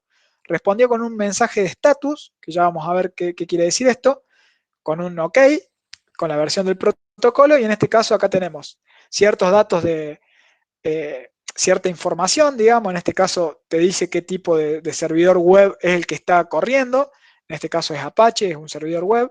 No está bueno que si creamos un servidor web nosotros respondamos y digamos qué tipo de servidor es, no está bueno a nivel seguridad. Y a partir de ahí va a haber un montón de datos y después va a estar obviamente en la parte del mensaje al final la página, ¿sí? La página web que consultamos. Ahora vamos a inspeccionar un poquito lo que sería una página web y a ver qué es lo que pasa en la ¿Cómo vida se real. inspecciona una página web? Esto ahí voy con eso. Esto es está hecho dentro del browser. Nosotros vamos a www.google.com y en cualquier lugar donde estamos dentro de la página hacemos botón derecho inspeccionar y nos va a aparecer algo parecido a esto, ¿sí? Si vamos a la parte de network, en las pestañitas, vamos a ver todos los mensajes que se envían entre mi navegador y el servidor, ¿sí? Y acá vamos a tener la parte de status, digamos, todos los estados que el servidor me va respondiendo, porque obviamente cuando yo hago www.google.com puede que en realidad el servidor haga que yo tenga que ir a buscar más archivos, digamos, para completar la página y no sea simplemente una sola petición. Y en cada uno de estos archivos voy a tener un estatus, ¿sí? Acá los estatus, como para tener una idea, los estatus que tienen el rango de los 200 significan un estado de OK, ¿sí? de que estuvo bien esa petición. Los estados 300 significan que lo que fuimos a buscar ya no se encuentra más en la ruta donde lo fuimos a buscar y lo que nos devuelve el servidor es una redirección que nos dice a dónde tenemos que ir a buscarlo, ¿sí? Los errores tipo 400 son los errores que están del lado del cliente, del lado del navegador. En este caso, por ejemplo, si nosotros tuviéramos que enviar una petición y dentro de los campos de envío tendríamos que enviar alguna usuario y contraseña, por ejemplo, y nos olvidamos, nos va a devolver un 401, por ejemplo, un código 401 que significa forbidden, digamos que el pedido que le hiciste al servidor está prohibido porque no cumpliste con algunas cuestiones de seguridad. Por ejemplo, si vamos a buscar en una página algún archivo que no existe, nos va a devolver un código 404 que significa not found. Digamos, eso no es un problema del servidor, es un problema de vos como cliente que fuiste a buscar un archivo que no existe, ¿sí? Y por último, los mensajes del tipo 500, ¿sí? Son los errores que ya son del servidor, ¿sí? Si nosotros, por ejemplo, se rompe un servidor y no responde, lo que vamos a obtener es un error 500. O a la hora, o hay algo mal en el código del servidor que cuando le llega una petición se rompe la aplicación, nos va a devolver un mensaje del rango de los 500 que significan que el error está del lado del servidor, ¿sí? Y bueno, por otro lado, en cada uno de estos mensajes está el método que vimos recién. En este caso, todos los métodos son get porque son todos para obtener y traer información del servidor. ¿Sí? Y un temita antes de cerrar, ya creo, la parte de capa de aplicación, es el problema que tiene HTTP. ¿Cuál es el gran problema que tiene HTTP? Y es el siguiente. Es sumamente inseguro. ¿Por qué? Porque en los mensajes que van y vienen entre el cliente y el servidor está el texto plano, digamos. Si yo abro esos mensajes, puedo ver la información, ¿sí?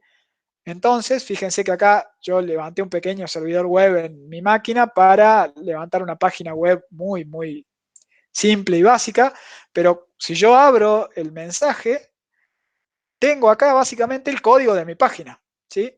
Y esto obviamente es muy inseguro, nosotros no queremos que se vean las cosas que están pasando por ahí. Y para esto, quien soluciona este inconveniente es el famoso HTTPS, ¿sí? Que dijimos que corre en el puerto 443.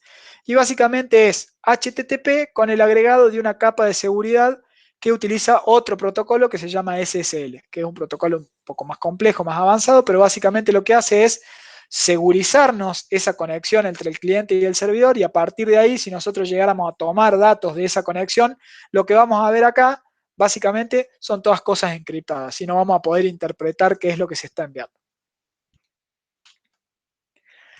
Bueno, pequeño resumen. Estuvo un poquito larga la cosa hoy. Por tranqui, porque arrancamos más tarde. Sí, la capa de transporte básicamente como conceptos muy, muy claves, ¿no?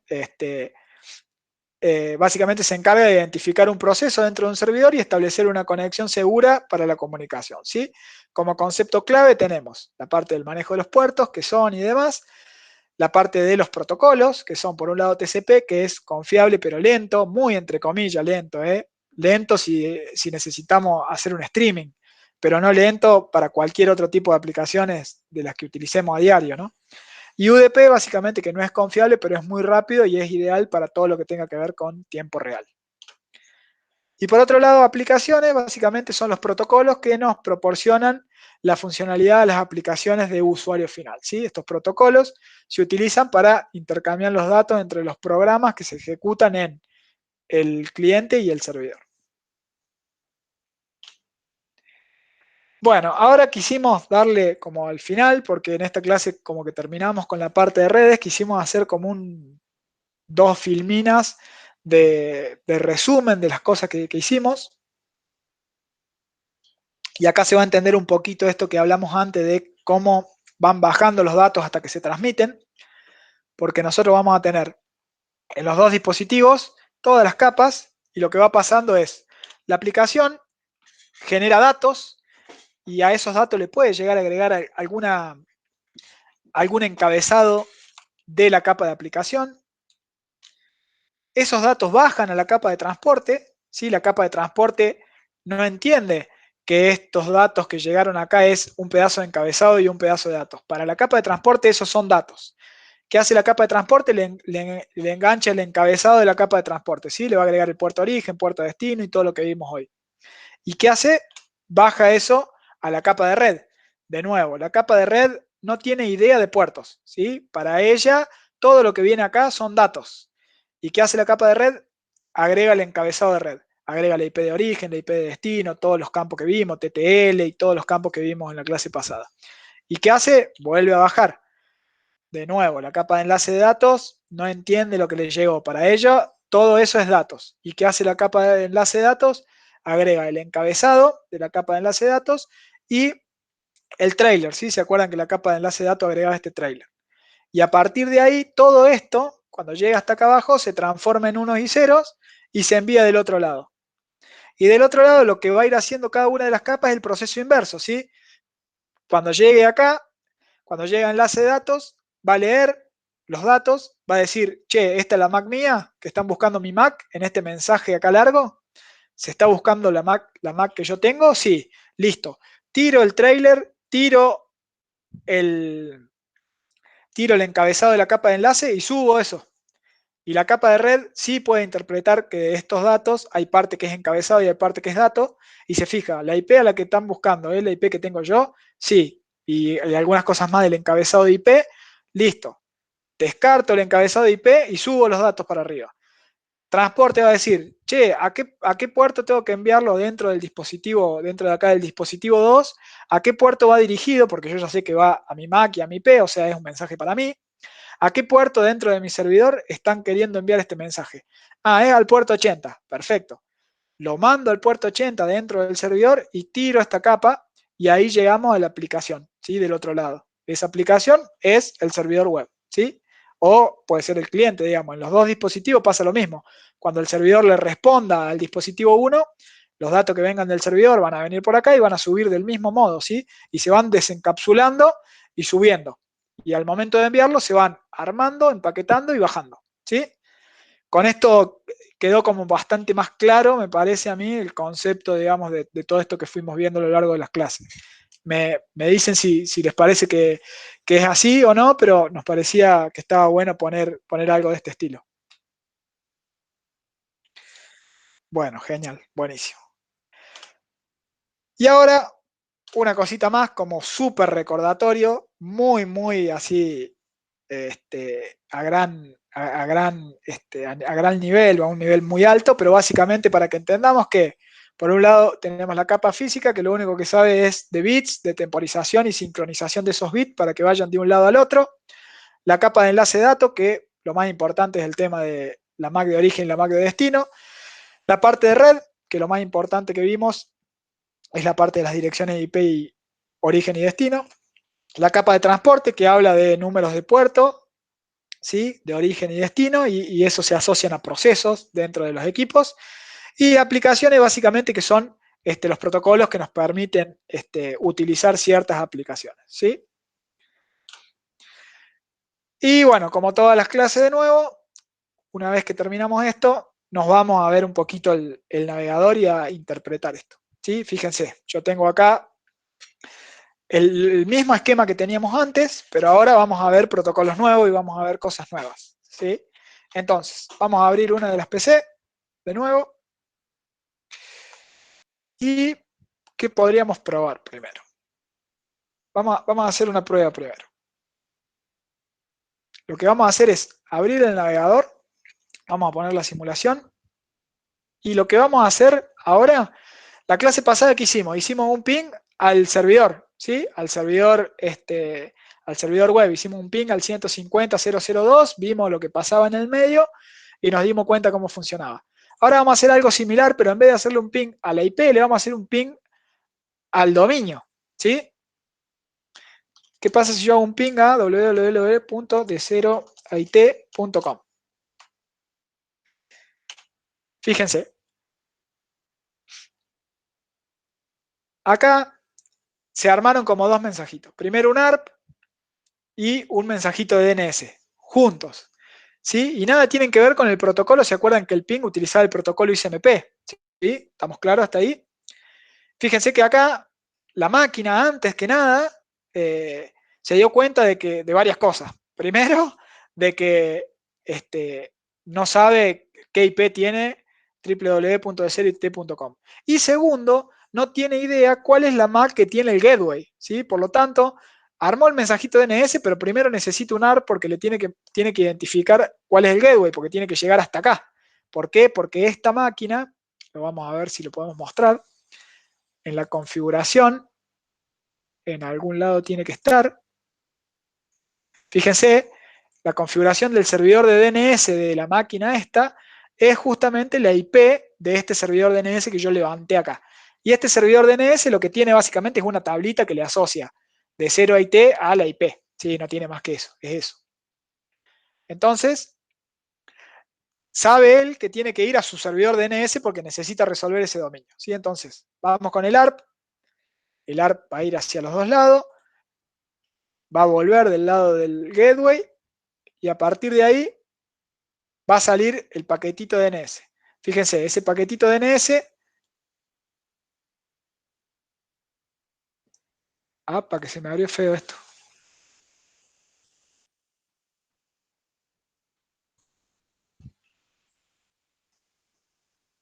A ver, che, si puedo hacer que eso venga para acá.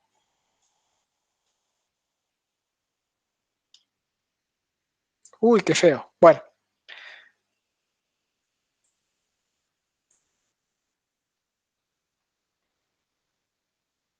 Ahora quedó mejor. Ahora sí.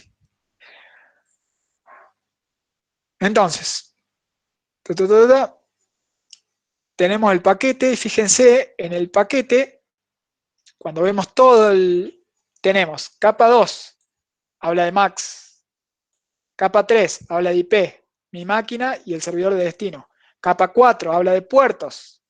Este puerto, olvídense que realmente se abre el puerto 1025, ¿no? El puerto que va a abrir mi máquina va a ser un puerto alto. El simulador, no sé por qué utiliza cualquiera acá, pero cuando nosotros veamos esto realmente, el puerto que va a haber acá es un puerto de, no sé, 50.530, qué sé yo.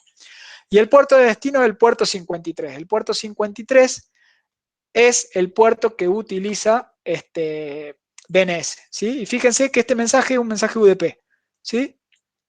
Porque en este caso, DNS utiliza UDP, ¿sí? Y acá básicamente vamos a ver todos los campos del mensaje y lo que quiero que vean es que le voy a preguntar por este nombre, ¿sí? Este es el mensaje que estoy enviando. Bueno, a partir de ahí ya sabemos lo que va a ir pasando. Va a llegar el mensaje. Bueno, fíjense en este caso que este router ya conocía la MAC del otro router, por lo tanto llegó del otro lado. El servidor DNS va a responder. Esa respuesta va a llegar a la PC. Fíjense que la vamos a tratar de abrir acá. Y fíjense que lo que le va a decir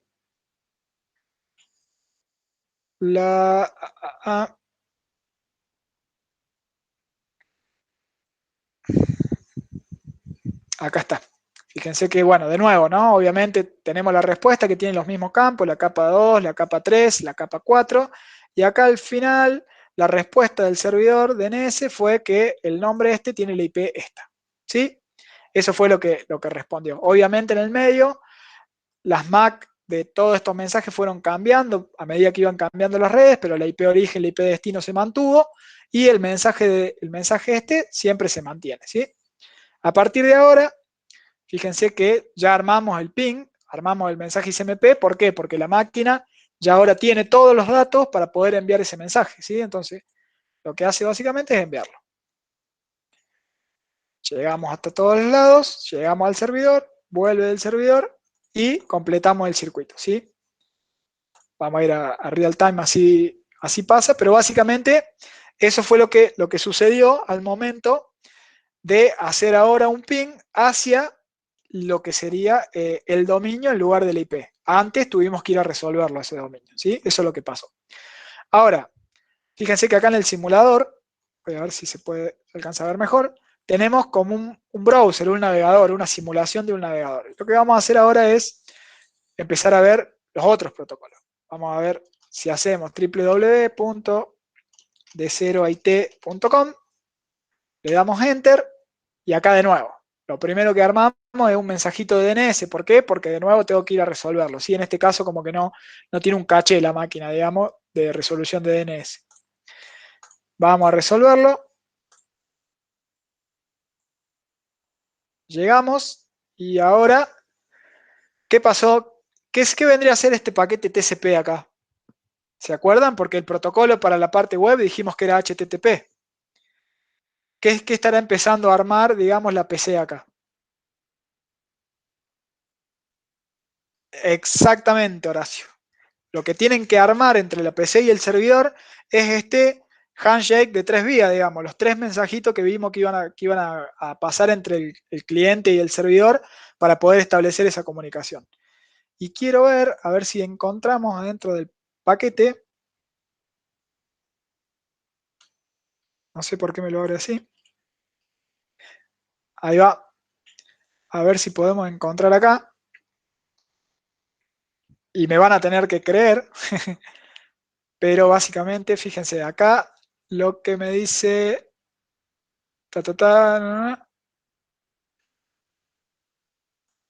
y acá en la parte de TCP, fíjense que ahora la cabecera es TCP, el puerto de destino es el 80, el número de secuencia es el 0, no hay ninguna ACK porque obviamente es 0. La ventana en este caso se seteó en 65.535. Y acá uno de estos flags, digamos, ¿se acuerdan que todo esto reservado con los flags eran todos los bits que vimos? Bueno, uno de estos es el de sincronismo, ¿sí? Que debería ser este. Que está en 1 porque es el primer mensaje que vamos a enviar. Y acá sale el mensaje al switch, se va al router, del router se va al otro router y llega al servidor. Fíjense.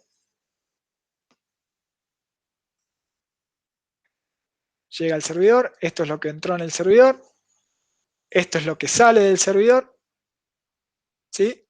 Que es la segunda parte de ese handshake, que va a venir hasta la PC. Y a partir de que se armó ese handshake, digamos, ya establecieron ese pequeño túnel entre los puertos, aparece HTTP.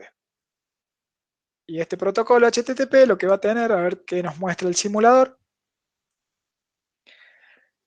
la parte de TCP va a ser obviamente igual, la parte esta del puerto de destino, el puerto de origen, de nuevo acá pone el 1025, pero va a ser un puerto muchísimo más alto en la realidad, la ventana y demás, y acá tenemos el request en HTTP que como que, a ver si nos muestra algo más, sí, nos muestra, bueno, que buscamos el host y demás. No es tan explícito a nivel de método y demás como vimos, pero básicamente es eso. Y este es el mensaje que sale al servidor.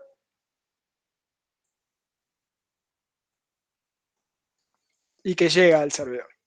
¿Sí? Y a partir de ahí el servidor va a empezar a enviarnos la información que tenga. Pero ahí lo que puede pasar y lo que realmente va a pasar es que en este caso lo que hay en la página web es una foto nada más. Es probable que esa foto no entre en un solo mensaje. Por lo tanto, es probable que en el servidor el protocolo TCP se dé cuenta que tiene que separar un poquito esa foto en partes más chiquitas y enviarlas. Entonces vamos a ver que vienen varios mensajes HTTP desde el servidor al cliente, ¿sí? Y lo que va a pasar es que no vamos a ver la foto acá hasta que el cliente pueda rearmar eso y mostrarlo. Y de nuevo, los campos son siempre de nuevo los mismos. Fíjense el contenido, acá me dice qué longitud tiene el contenido y me va a empezar a mandar servidores, perdón, me va a empezar a mandar datos. Y acá quiero ir avanzando para que vean si hay más datos. Se mezclan algunos datos de DNS ahí, no sé por qué, pero básicamente quiero que vean que hay muchos datos de HTTP que me envían. Fíjense que van y vienen muchos mensajes. Y esto básicamente es porque la imagen no la envió, no la pudo enviar en un solo mensaje. Va a haber un montón de mensajes. Y a ver si acá pongo real time y me aparece la foto. Ahí está. Bueno, básicamente cuando puse real time eso pasó como rapidísimo y me apareció esta foto, bastante fea por cierto, pero eso es básicamente lo que necesitaba que interpretemos hoy, un poquito qué pasaba con esos protocolos, ¿sí? Y fíjense que vimos tanto la parte de DNS como la parte de HTTP. Si tenemos un servidor en este caso puede ser de archivos o de lo que sea, a nivel conceptual va a pasar lo mismo, ¿sí? A la hora de armar esos mensajes va a necesitar tener IPs, va a necesitar tener las MAC, va a tener que ir armando cada uno de las capas y a partir de ahí lo va a poder enviar y a partir de ahí depende de qué aplicación estemos viendo, va a ser el formato que va a tener el protocolo de esa capa, ¿sí? Vamos a ver si podemos hacer alguna cosita más. Déjenme. Vamos a abrir el simulador real, el que vimos la clase pasada de Wireshark. Y acá yo voy a poner a analizar, a capturar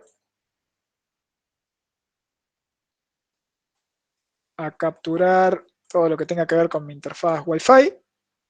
Y acá ya van a aparecer un montón de cosas. Fíjense todos estos mensajes UDP que aparecen acá, como loco van, ¿no? ¿Qué serán estos mensajes UDP? Bueno, básicamente es toda la transmisión de video que estamos haciendo acá. ¿Sí? Todo esto que viene en vivo, que está saliendo de mi máquina, es todo esto, está yendo. ¿Sí? Vamos a ver si podemos enganchar Vamos a poner acá, yo voy a abrir acá en mi máquina, google.com.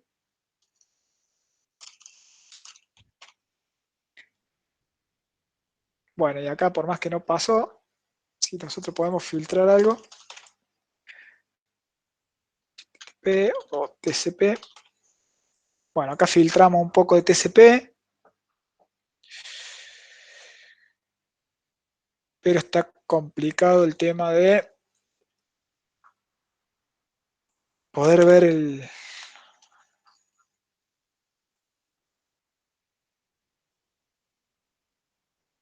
IARP, IDNS, a ver si puedo encontrar, seguramente estén como SSL.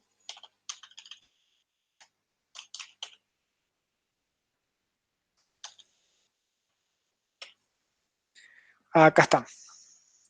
Bueno, ¿qué pasa? Yo fui a la página de google.com y obviamente la página de google.com funciona, fíjense acá, en el puerto 443. Por lo tanto, el protocolo que se ve acá no es HTTP, sino que es TLS, que sería la parte de HTTPS. Y fíjense que acá tenemos todas las capas. La capa 2, MAC origen, MAC destino, ¿sí? La capa 3, IP origen, esta es mi IP. IP destino, esta es la IP que me resolvió el DNS para google.com. Puertos, fíjense lo que les decía recién, el puerto de origen que eligió mi máquina es un puerto altísimo, 52.142. Y obviamente el puerto de destino es donde está el servidor, ¿sí? Donde está escuchando el servidor web de Google. Fíjense que acá hay un montón de cuestiones. Todo esto es la cabecera que vimos de TCP, ¿no? Si lo vemos, están el puerto de origen, el puerto de destino, el número de secuencia, el ACK que está en 1. Acá están todos los flags que vimos, fíjense. El flag de SYN está en 0, obviamente, porque esto no es parte del establecimiento de la conexión. Y a partir de ahí, fíjense que en lo que es la parte, esto sería la parte de aplicación, ¿sí? HTTP sobre TLS, ¿sí? Esto es lo que sería la web. Y acá, fíjense que la parte de los datos que envío es nada. O sea, no puedo interpretar esto. Vamos a ver si encuentro algo que de regreso. Este es un mensaje de vuelta. Fíjense que la IP origen es la IP de Google. Y fíjense de nuevo que la parte de datos, yo lo que veo es una cosa encriptada. No puedo entender qué es lo que me devolvió. Si hubiera estado sobre HTTP, acá no vería obviamente TLS, vería HTTP en esta capa. Y lo que vería básicamente acá es la web, ¿sí? El Y código. fíjense el código, exactamente. Fíjense que en la capa 4 acá lo que pasó es que los puertos se dieron vuelta, ¿no? Porque este es un mensaje que me envía el servidor, por lo tanto el puerto de origen del mensaje es el puerto del servidor y el puerto de destino es el 52.142, que es justamente el puerto que abrimos nosotros cuando establecimos la sesión. Y a partir de ahí la sesión esa va a quedar abierta entre esos dos puertos y toda la comunicación que haya entre nuestro navegador y el servidor de Google va a ser entre estos dos puertos. Puerto origen y destino se van a ir obviamente intercambiando de acuerdo a quién envíe el mensaje, pero los puertos se van a mantener, ¿sí? Nada, eso quería que lo vean, digamos, en una aplicación real. Perdón. ¿Alguien Y quiere preguntar algo? es eso, chicos. Básicamente con eso quedamos con las preguntas. ¿Algunas dudas, consultas? Las esperamos en el mail, si no, que nos hagan las consultas. Van a recibir, como siempre, el cuestionario, las respuestas del cuestionario de la clase pasada y algo práctico. Y también les vamos a avisar si necesitamos que tengan algo instalado para comenzar con el nuevo módulo que es Linux, la clase que viene. Tal cual. Cerramos con esto lo de redes. Lo que sí estaría bueno es que si tienen alguna duda o no, no, digamos, como que no tengan ni miedo ni vergüenza por preguntar, y para eso creamos el canal ahí el grupito de Telegram, porque ahí estamos todos ahí y ahí podemos enviarnos mensajes entre todos y resolver problemas y resolver dudas por ahí más rápida. Y si no, tienen también el mail, como dijo Nati, para enviarnos sus dudas, sugerencias, comentarios, feedback de cómo van viendo el curso y demás, bienvenido sea. Si nadie tiene ninguna pregunta, chicos, los despedimos. Esperamos un ratito a ver si alguien tiene alguna duda que tengamos que responder ahora, si no ya los liberamos.